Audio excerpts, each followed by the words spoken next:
Hello there, welcome to my podcast. In today's podcast, I want to talk about the fear that you're carrying, and if you've been abused, you will have fear in your body, okay, and your mind. And I want you to really think about this because I think the fear is locked in there and then it just affects all your daily life, and it will give you anxiety because I think fear and anxiety, there's a connection there.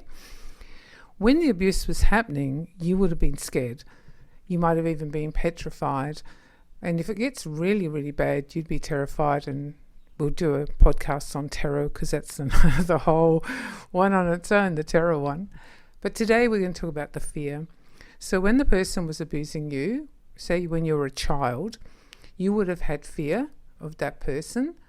And that person would have worked on your fear to get you to do what you're told. That's why abusers scare you, because then you do as you're told, because the fear blocks you, stops you, paralyzes you. I remember actually feeling paralyzed.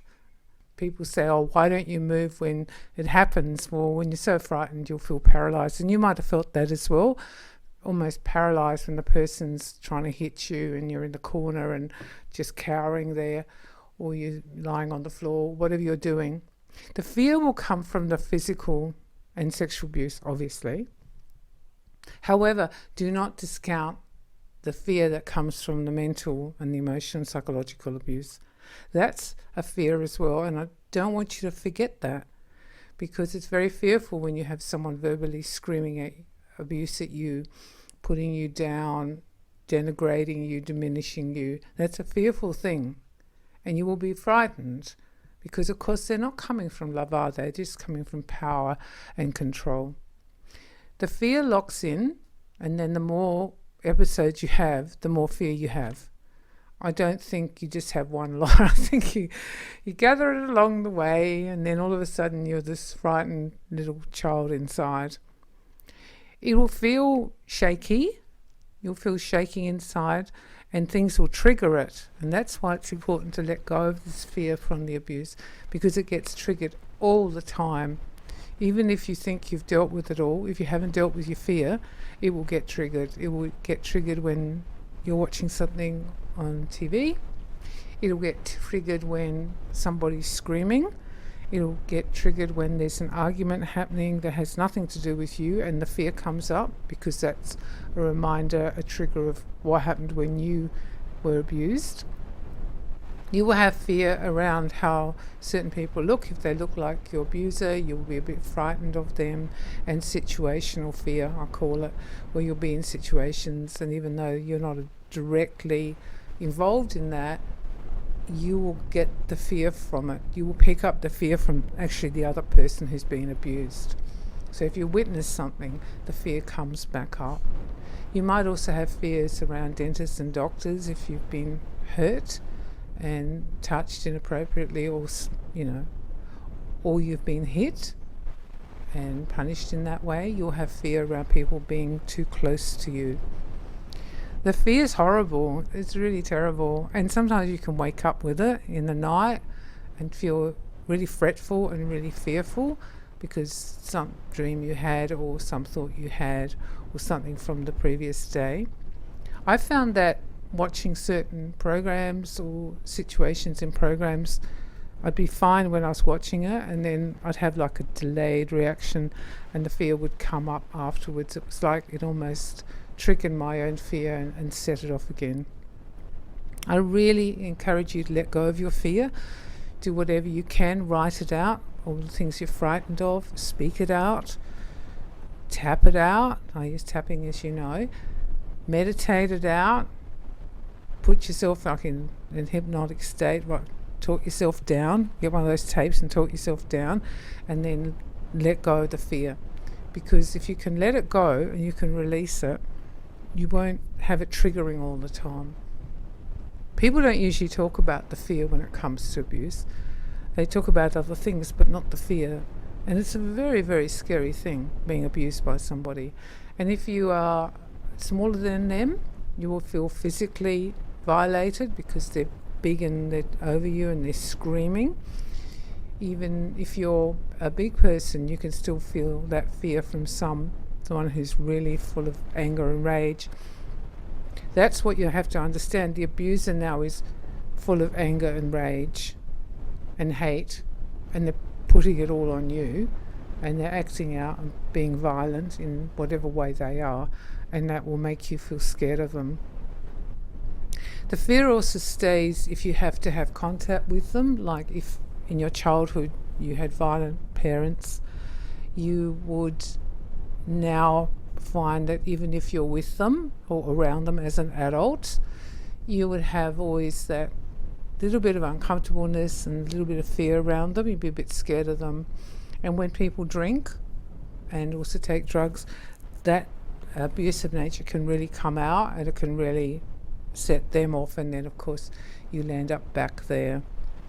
The other thing is that you need to really take care of yourself with this fear.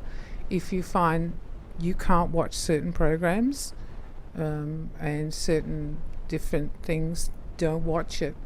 It was really cute in our family because my boys knew about it when I came out and remembered, and they just said to me, "Oh, Mum, you need to go now. There's a really nasty scene coming up. We remember. So you go and clean your teeth." And I'd go off, and then I'd yell out, "Can I come back now?" And then they'd go like, "No, not yet. We'll call you." And they actually kind of protected me, and I'm on my own now. So if there's something nasty coming on the TV, I just put my hand up in front of it, so I don't have to see it. I don't have to put myself through that. I also don't watch things that are too much like my history, because I just found that it just makes you feel crap afterwards. So it's maybe not worth it. You can play that card where you watch it and it brings it all up, but I've already done so much work on myself, I don't need to bring it up. I know what happened. I don't have to do this anymore, and that's like a gift I give to myself. If you find yourself in a explosive or violent situation in either your home or someone else's place or out in the community, I suggest you retract. I don't think you should get involved. You have too much fear in your body. You've already been there, done that. If there's other people who can sort it out, let them sort it out, or ring the police. I feel you need to move away and get away. And if you land up in a fearful situation with your abuser, get the car keys, get out. Lock yourself in a room if you have to. I think you'll know what to do. You know that person quite well usually, so you'll know the best way to attack that. But you need to keep yourself really, really safe, because your fear makes you weak. It really does. People won't say that to you, but that's what I believe. The fear weakens you because the fear controls how you respond. Therefore, you need to understand that if you've had episodes with this person before, they already have, in a sense, the upper hand.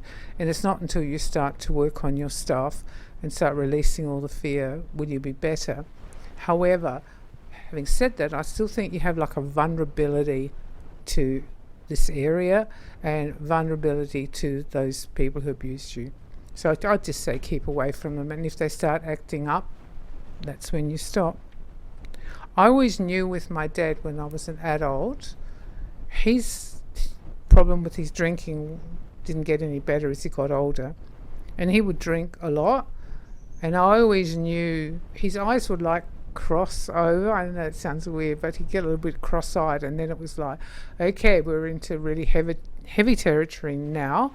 And I would either want to go home or leave the room or suggest we all finish up now, because it was just a matter of time before the abuser came out. And that's what you need to understand, that some of these people are so charming and so wonderful and everyone thinks they're great, and then they drink and the guard comes down and the monster comes out. And as soon as you start to realize the monster's coming out, that's when you need to make yourself safe. It's all right that you were fearful. It's your body warning you, but it's not good to carry it around. So do as much work as you can to release it and let it go. We're in command of ourselves, our mind, body and soul. We can let things go. We can get work from other people or even help ourselves doing all our little modalities. And you need to get rid of the fear, because your day will feel better and you'll feel less shaky on the inside when things happen. You'll know that you've got rid of quite a lot because your response won't be as strong and it won't last as long. And that's how you know you're getting better and better. So work on all your stuff, get rid of it, and know that it's there. Even if you don't think you feel it, the worst thing about abuse, especially childhood abuse, is that you've grown up with it. It's like you're so used to it, you don't know how it feels to feel calm and relaxed. I remember saying to someone, "You have a lot of anxiety." And they went, "No, I don't." I said, "Yes, you do. I can feel it." And it's like, "You've got a lot of anxiety." It was the anxiety that this person had from their childhood, and they were so used to feeling anxious that it just went into their adulthood. And it's the same with the fear. You would be carrying that fear for so long that you're kind of used to it.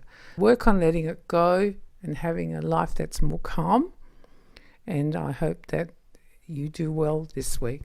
Sending you lots of love and lots of light. Oh, hi, I'm back again now. I just listened to the tape and there's like a bit of a messy bit in the middle, so I apologise. I thought it was kind of funny because it was all shaky.